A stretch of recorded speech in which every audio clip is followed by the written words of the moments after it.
Hello children, मैं आप लोग की बबीता मैम फिर से आ गई हूँ स्वयं सीधा ट्यूटोरियल पर। क्लास 6 साइंस का कंपोनेंट्स ऑफ फूड चैप्टर लेके उसमें से हम आधा फर्स्ट पार्ट में पढ़ चुके थे कि क्या क्या कंपोनेंट्स रहते हैं फूड में और हम लोग को वो कहाँ से मिलते हैं, मतलब the components and their sources we are already discussed in our previous class. So उसमें हम लोग कार्बोहाइड्रेट, प्रोटीन, फैट और सारे विटामिन्स के बारे में डिस्कस कर चुके हैं। बाकी जो बचा आज हम लोग उसके बारे में डिस्कस करेंगे, जैसे मिनरल्स और सारी मिनरल्स के बारे में डिस्कस करेंगे। उसके बाद बैलेंस्ड डाइट के बारे में डिस्कस करेंगे और डेफिशिएंसी डिजीज़ के बारे में भी पढ़ेंगे। तो let's start today's class. So first we discuss about minerals. Minerals are needed by our body in small amount. These are needed in small amount. Each one is essential for proper growth of body and to maintain good health. So mineral हमको क्या help करता है, हमारा body का proper growth में help करता है और गुड हेल्थ मेंटेन करने में हेल्प करता है। Let's discuss about some minerals. Okay, तो ये हमारे बॉडी के लिए कम चाहिए लेकिन बहुत एसेंशियल है, ज़रूरी है। इसके डेफिशिएंसी से भी हमको डिजीज़ होता है, जैसे विटामिन डेफिशिएंसी से होता है, फैट, कार्बोहाइड्रेट, प्रोटीन के डेफिशिएंसी से होता है, उसी तरह मिनरल्स डेफिशिएंसी से भी हमको डिजीज़ होता है। इसलिए जैसे हमको इसका कमी ना हो उस हिसाब से हम जो सोर्सेज से ये मिनरल्स मिलते हैं उसको हम लोग डाइट में शामिल करना चाहिए। तो हम लोग पढ़ेंगे different type of minerals and उनके sources and the function of those minerals. So source and function of different minerals. Let's start about that. First mineral is iodine. Some sources of iodine are ginger, sea fish, salt, etc. So अदरक, जो समुद्री मछली रहते हैं वो, और salt, इसमें से हमको आयोडीन मिलता है। आयोडीन हमको किस में हेल्प करता है? थायराइड हार्मोन को बनाने में हेल्प करता है हमारे बॉडी में। It helps in our body to make thyroid hormones. These hormones help in proper growth of bone and brain development during pregnancy and infancy. तो ये हमको थायराइड हार्मोन बनाने में हेल्प करता है। और ये थायराइड हार्मोन हमको किस में हेल्प करता है? हमारा बोन और ब्रेन का डेवलपमेंट में हेल्प करता है। तो अगर थायराइड हार्मोन हमारा कम हो जाएगा ना, तो हमारा ब्रेन और बोन अच्छी तरह डेवलप नहीं हो पाएगा। खास करके प्रेगनेंसी के टाइम में और इन्फेंसी के टाइम में ये तो बहुत ही ज़रूरी मिनरल है, इसको सही अमाउंट में लेना चाहिए। सो आयोडीन का सोर्सेस और इसका जो फंक्शन है उसके बारे में हम लोग जान गए। अभी सेकेंड मिनरल है phosphorus. Main sources of phosphorus are milk products and banana. Banana is rich of phosphorus. Banana से बहुत हमको प्रचुर मात्रा में फॉस्फोरस मिलता है। And non veg food also gives us phosphorus. It's main function is providing structural strength to bone and teeth. Phosphorus क्या करता है? हमारा बोन और टीथ को स्ट्रेंथ देता है। इसके वजह से, फॉस्फोरस के वजह से हमारा जो बोन है वो स्ट्रेंथन होता है।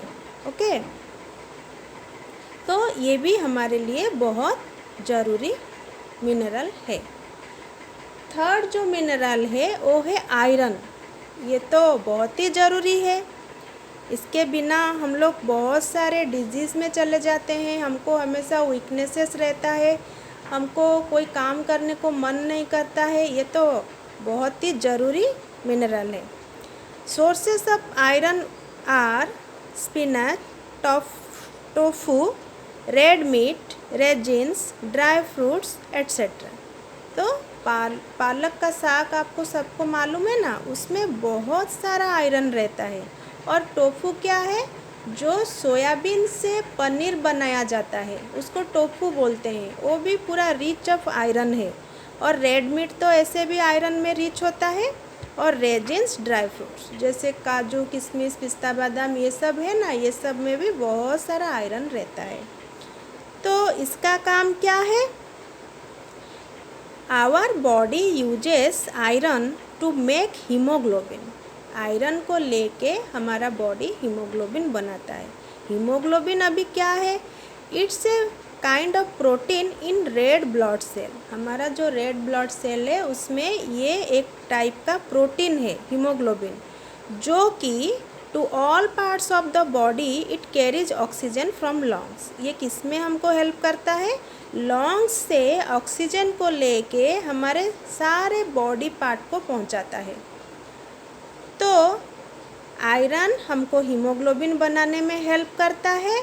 और हीमोग्लोबिन का काम यहाँ क्या है? ये हमारे लंग्स से ऑक्सीजन को लेके सारे बॉडी पार्ट तक पहुंचाता है। तो ये हो गया आयरन के बारे में। अभी पढ़ेंगे कैल्शियम के बारे में। कैल्शियम भी एक मिनरल ही है। Main sources of calcium are milk, egg. It is essential for healthy bones and teeth, blood clotting and regulating normal heart rhythms and nervous function. So calcium कहाँ से मिलता है? इसका सोर्स क्या है? Milk, egg. खाली मिल्क एग नहीं है, जितने सारे भी मिल्क प्रोडक्ट होता है उसमें से भी हमको कैल्शियम मिलता है। और नॉन वेज आइटम भी, एग के अलावा अलग नॉन वेज आइटम जो है वो भी रिच ऑफ कैल्शियम होता है। लेकिन मिल्क और एग में ज़्यादा रहता है, इसलिए ये दो मैं मेंशन की हूँ। It is essential for healthy bones and teeth. Bone और टीथ के लिए ये बहुत ही एसेंशियल है। एंड ब्लड क्लॉटिंग करने के लिए भी कैल्शियम बहुत एसेंशियल होता है। क्लॉटिंग मतलब जब हमारा कहीं पे लग जाता है और खून निकलता है तो वो खून कुछ टाइम के बाद अपने आप बंद हो जाता है, तो वो टाइम को क्लॉटिंग टाइम बोलते हैं। सबका क्लॉटिंग टाइम सेम नहीं रहता है। किसी का ब्लीडिंग ज़्यादा समय तक होता है, किसी का कम टाइम होके रुक जाता है। तो किसके वजह से होता है? कैल्शियम की प्रेजेंस के वजह से वो क्लॉटिंग टाइम डिफरेंट रहता है। हमारे बॉडी में कितना अमाउंट का कैल्शियम है उसके वो हमारा क्लॉटिंग को रेगुलेट करता है। And it's also regulating normal heart rhythm and nervous function. ये और क्या करता है? हमारा हार्ट रिदम, जो हार्ट बीट होता है ना, उसको भी रेगुलेट करता है, नॉर्मल रखता है।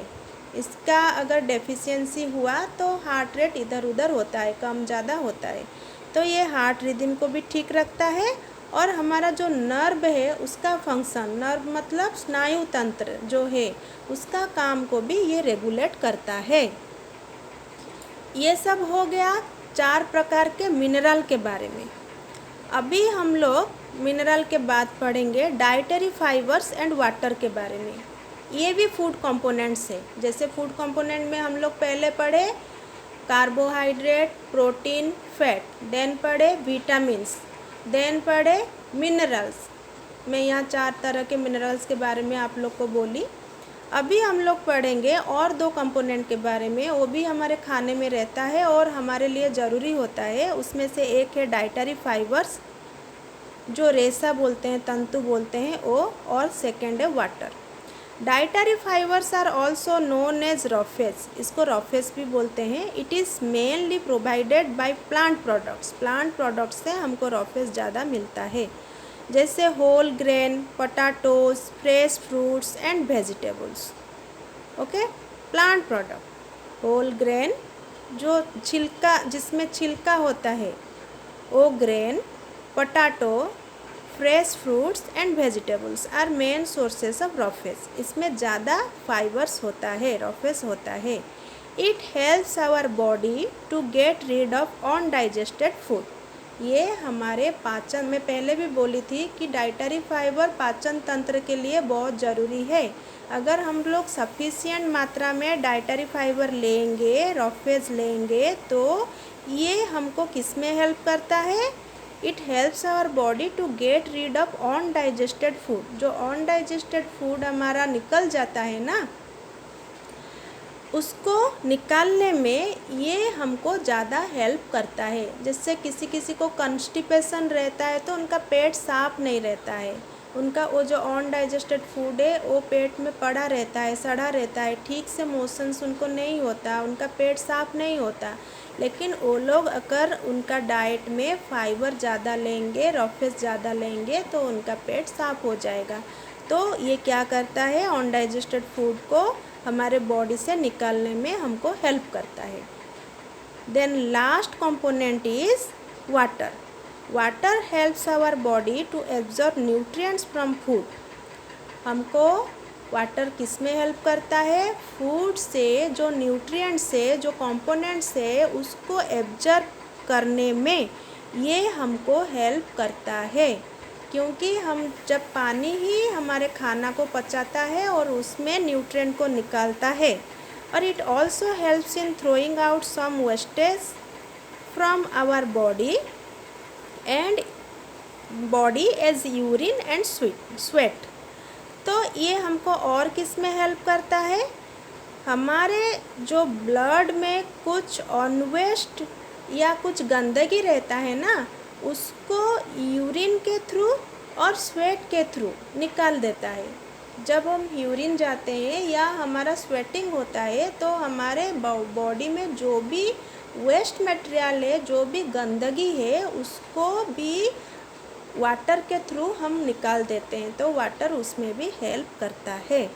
Normally we get this water from the liquid we drink. हम जो भी तरल पेय पीते हैं, जैसे पानी हुआ, चाय हुआ, कॉफ़ी हुआ, जूस हुआ, कुछ भी हम लोग जो लिक्विड फॉर्म में कुछ भी पीते हैं ना, तो उसमें से हमको वाटर मिल जाता है। पर हमारा फूड में भी कुछ वाटर कंटेंट रहता है।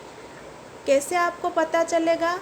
आप कभी कोई भी सब्जी को पील करो, उसका छिलका छड़ाओ, उसको मैश करो, तो आपको कुछ उसमें पानी पानी जैसा लगेगा, उसमें से कुछ पानी निकलेगा ही निकलेगा। कुछ में तो ज़्यादा रहता है, जैसे टमाटो, लेमन, आप लौकी को भी जूस बना के लोग पीते हैं, उसको कद्दूकस करके उसको निचोड़ लेंगे तो उसमें से बहुत सारा पानी निकलता है। आलू से भी निकलता है।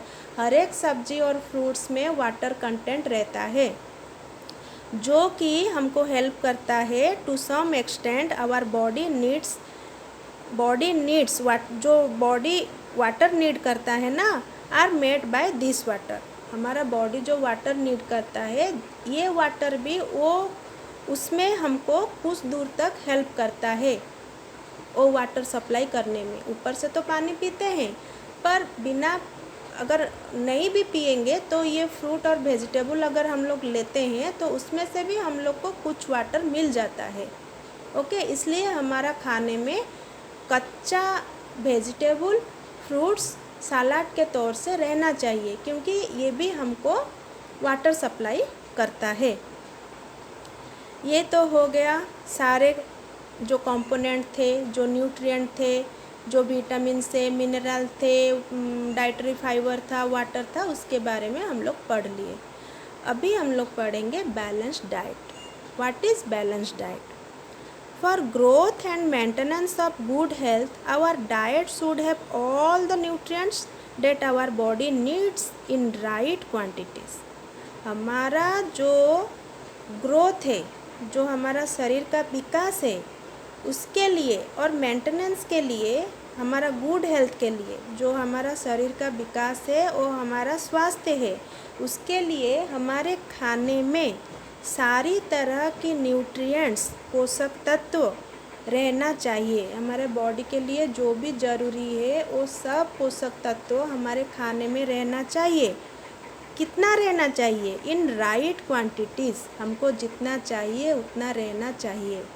So for growth and maintenance of good health of health, our diet should have all the nutrients that our body needs in right quantities.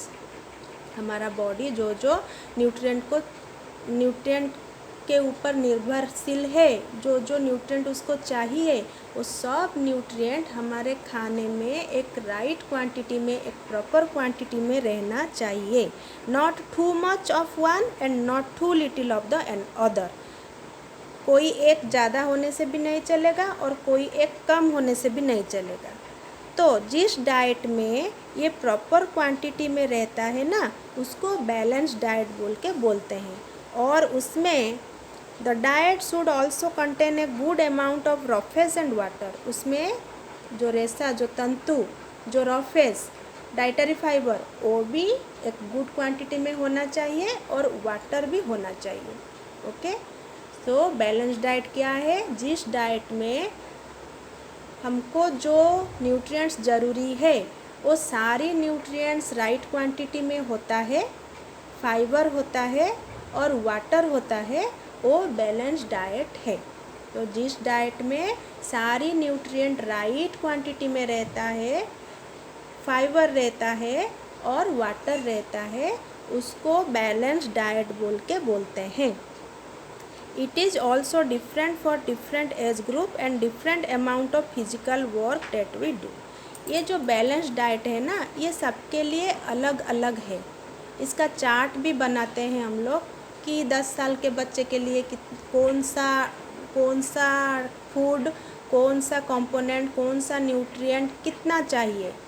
एक 60 ईयर का ओल्ड मैन के लिए कितना चाहिए, एक वोमेन के लिए कितना चाहिए, एक प्रेग्नेंट लेडी के लिए कितना चाहिए, एक स्पोर्ट्समैन के लिए कितना चाहिए, और जो घर में रहते हैं सेडेंटरी लाइफस्टाइल में उनके लिए कितना चाहिए. तो बैलेंस डाइट सबके लिए अलग अलग होता है. सबके जो हम लोग काम करते हैं उसके हिसाब से और हमारे एज के हिसाब से ये बैलेंस डाइट सबके लिए अलग अलग होता है. सबको अलग अलग न्यूट्रिएंट अलग अलग क्वांटिटी में चाहिए होता है.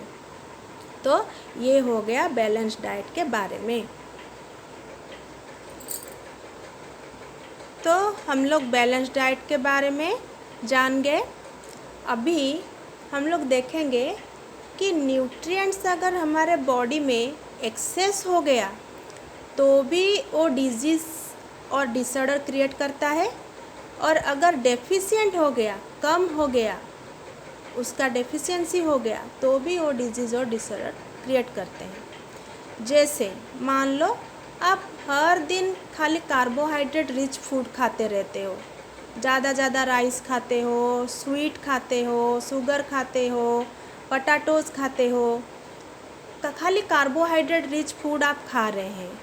उससे क्या होगा, धीरे धीरे आपके बॉडी में जो शुगर कंटेंट है वो बढ़ते जाएगा और आप एक दिन डायबिटीज़ का पेशेंट बन जाएंगे. अगर आप आयोडीन, नमक है आयोडीन का सोर्स, पर नमक अगर भी आप ज़्यादा लेंगे, सी फूड ज़्यादा लेंगे, तो उससे क्या होगा, आप धीरे धीरे बीपी पेशेंट बन जाएंगे, हाई ब्लड प्रेशर आपको हो जाएगा.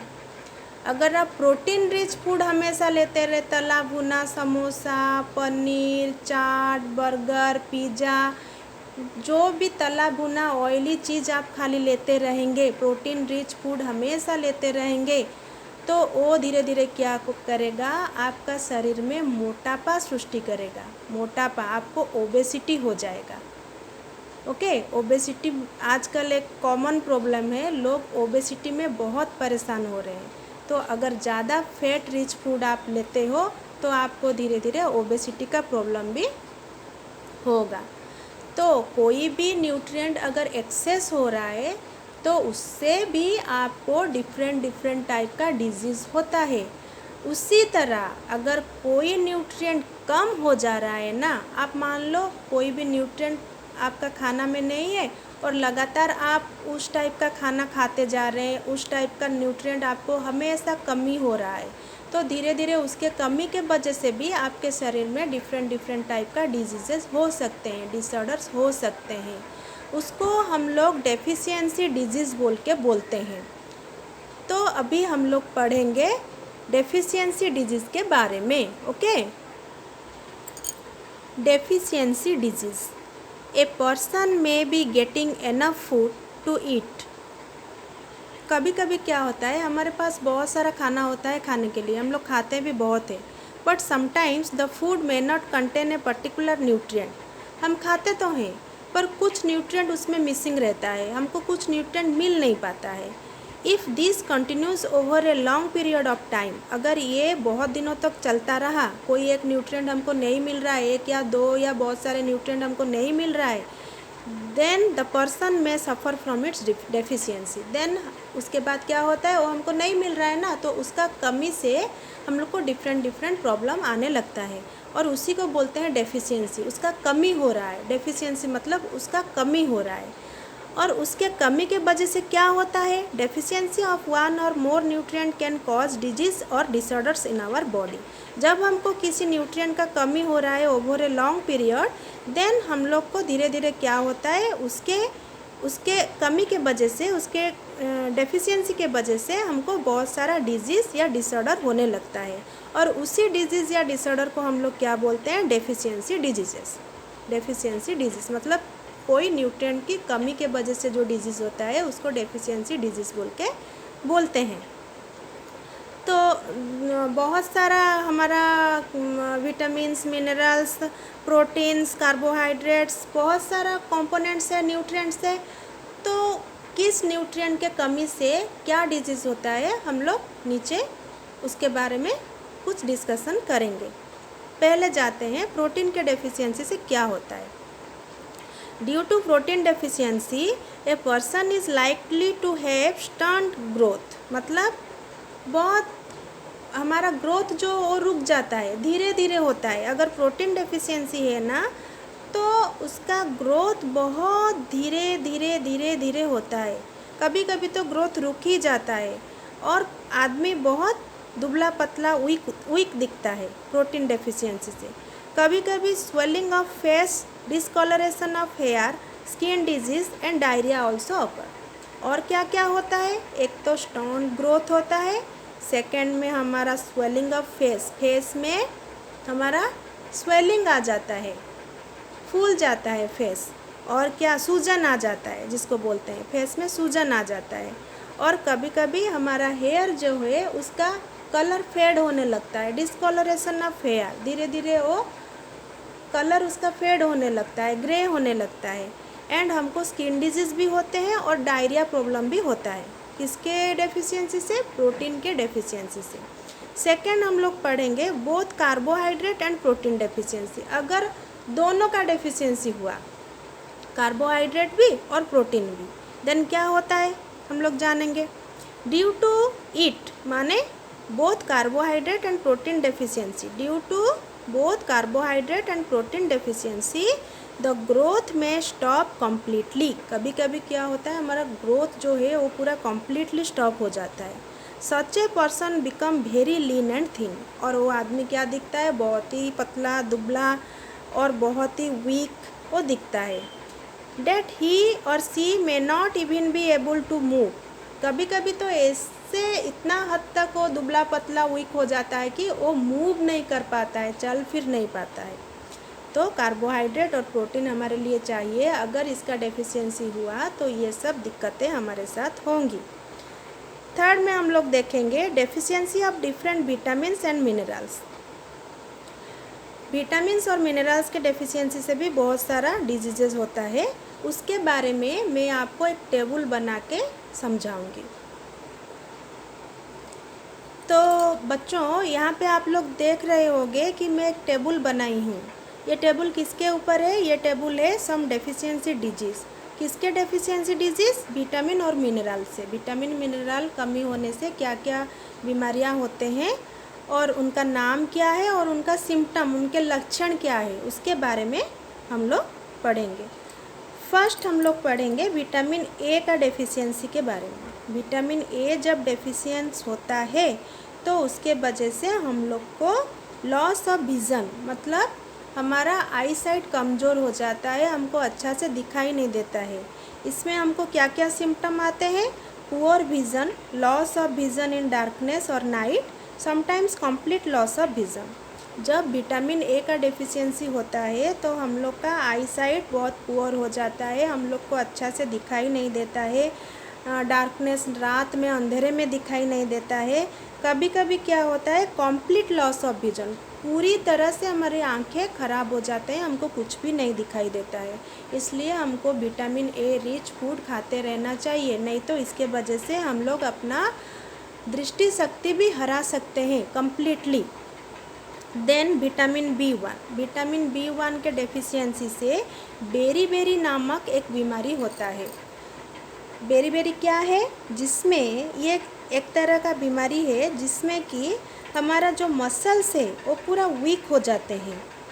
Okay, weak muscles and very little energy to work. हमारा जब मसल्स वीक हो जाता है तो हमको कोई भी काम करने के लिए एनर्जी नहीं होता है, हम लोग काम करने के लिए मतलब आग्रह ही प्रकाश नहीं करते हैं, क्योंकि हमारे पास एनर्जी नहीं होता है। हर समय हम थके थके महसूस करते रहते हैं, पड़े रहते हैं, कोई भी काम करने को मन नहीं होता है। तो ये क्या करता है, विटामिन बी वन के डेफिशिएंसी से बेरी होता है, और बेरी में क्या होता है, weak muscles and very little energy to work. Muscles हमारे बहुत कमज़ोर हो जाते हैं और हमारे पास एनर्जी नहीं बचता कोई भी काम करने के लिए।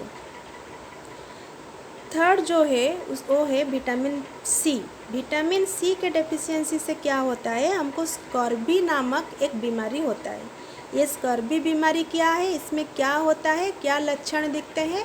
अगर किसी को विटामिन सी का डेफिशिएंसी है और उसको स्कर्वी है तो क्या होगा, ब्लीडिंग गम्स, उसके जो मसूड़े हैं ना उसमें से ब्लीडिंग होगा।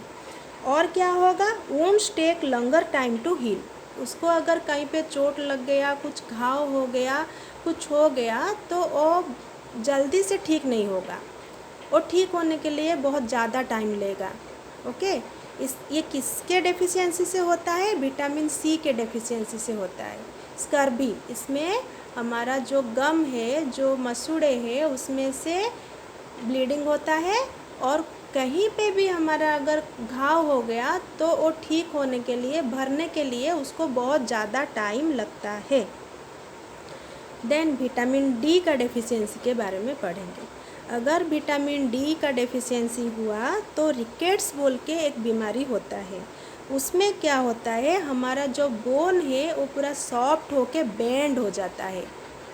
उसका ये बीमारी में जो हमारा बोन्स है पूरा सॉफ्ट हो जाता है और बेंड होने लगता है। आप लोग देखे होंगे किसी किसी का पैर का जो नीचे वाला हिस्सा रहता है, जो हमारा जो घुटना से लेके हमारा पाँव तक जो हिस्सा रहता है वो ऐसे मुड़ा हुआ रहता है। वो रिकेट्स का एक लक्षण है, एक सिम्टम है। किसी किसी का बैक बोन ऐसे पीछे की तरफ वो लोग आगे की तरफ झुका हुआ रहते हैं, वो पीछे की तरफ बेंड हो जाता है। बैकबोन जो है सीधा नहीं रह के बेंड हो जाता है, तो वो लोग आगे को झुकने के जैसे रहते हैं। ये सब रिकेट्स के सिम्टम है। तो रिकेट्स में हमारा बोन सॉफ्ट हो जाता है और बेंड हो जाता है, ये है रिकेट्स का सिम्टम। और ये किससे होता है, विटामिन डी का डेफिशिएंसी से होता है। देन पढ़ेंगे कैल्शियम का डेफिशिएंसी के बारे में। कैल्शियम डेफिशिएंसी से हमारा बोन एंड टूथ डिके होता है। डिके मतलब ख़राब होने लगता है, वो क्षय होने लगता है, सड़ने लगता है, कमज़ोर होके सड़ने लगता है। तो हमारा बोन एंड टूथ डिके होता है किसके डेफिशिएंसी से, कैल्शियम के डेफिशिएंसी से। हमारा जो बोन है और टीथ है वो धीरे धीरे ख़राब होने लगता है। दांतों को तो सड़ते हुए हम लोग बहुत सारे देखे हैं, पर बोन कैसे सड़ता है, बोन भी धीरे धीरे हमारा जो बोन है वो भी धीरे धीरे क्षय होते हुए पतला होते जाता है, उसका स्ट्रेंथ कम होते जाता है। उसी को यहाँ पर डीके बोल के बोला गया है, उसका स्ट्रेंथ कम होते जाता है, पतला होते जाता है। तो कैल्शियम के डेफिशिएंसी से बोन और टीथ डीके होता है। देन आयोडीन भी एक ज़रूरी तत्व है, मिनरल है। इसके डेफिशिएंसी होने से हमको गॉइटर नामक एक बीमारी होता है। यह गॉइटर क्या है, आप लोग देखे होंगे किसी आदमी हो या औरत हो, किसी इंसान का जो नेक का ग्लैंड होता है ना, ये जो नेक होता है ना हमारा, वो नेक फूला हुआ दिखता है, आप लोग देखे होंगे, फूला हुआ दिखता है, वो फूल जाता है, उसको गॉइटर बोल के बोलते हैं।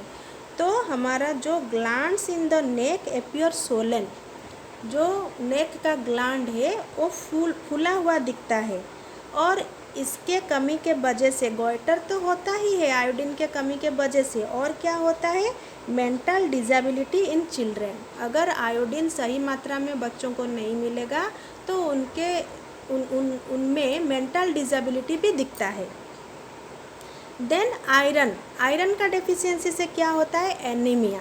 एनीमिया क्या है, रक्तहीनता बोल के बोलते हैं, मतलब हमारे शरीर में ब्लड कम हो जाता है, क्योंकि आयरन हमको किस में हेल्प करता है, हीमोग्लोबिन बनाने में। तो अगर हीमोग्लोबिन नहीं बनेगा तो हमारे शरीर में ब्लड सफिशिएंट नहीं रहेगा, और ब्लड की कमी को ही एनीमिया बोल के बोलते हैं। और एनीमिया का रोगी हमेशा अपने आप को वीक फील करता है, कोई भी स्ट्रेंथ, एनर्जी, जिल उसमें नहीं रहता है काम करने के लिए, हमेशा थका हारा सा रहता है, उसको बहुत वीकनेसेस रहती है। तो आयरन के कमी के वजह से एनीमिया होता है, और इसका सिम्टम क्या है, वीकनेस, हमेशा हमको वीक लगता है, इसीलिए आयरन भी सफिशिएंट मात्रा में लेना चाहिए। तो ये सब हम लोग डेफिशिएंसी डिजीज़ के बारे में पढ़े, ये सब विटामिन और मिनरल से ये सब बीमारियां होता है, और इसका सिम्टम ये सब है। तो इसको हम लोग कैसे रोक सकते हैं, डेफिशिएंसी डिजीज़ को रोकने के लिए हमको बैलेंस डाइट लेना पड़ेगा। बैलेंस डाइट मतलब हर तरह का खाना मिला के खाना पड़ेगा, grain, pulses, green vegetable, leafy vegetable, fruits, milk item, non veg item, हर तरह का चीज़ हमको मिला के एक पूरा बैलेंस्ड मील, बैलेंस डाइट बना के लेना पड़ेगा। अगर हम लोग बैलेंस डाइट लेते हैं तो हम लोग जो एक्सेसिव डिजीज़ है उससे भी बचेंगे, और जो डेफिशिएंसी डिजीज़ है उससे भी बचेंगे। तो यहाँ पे मैं ये चैप्टर कंप्लीट करती हूँ। मैं आशा करती हूँ कि मेरा ये जो समझाना आपको अच्छा लगा होगा, आप लोग ज़रूर समझ गए होंगे। अगर आपको मेरा वीडियो अच्छा लगा, मेरा टीचिंग अच्छा लगा, तो प्लीज़ मेरा वीडियो को लाइक करें, कमेंट करें, सब्सक्राइब करें, एंड ज़्यादा से ज़्यादा अपने फ्रेंड्स के साथ शेयर कीजिए। ओके बच्चों, मैं यहाँ पे अपना वीडियो कंप्लीट करती हूँ। बाय।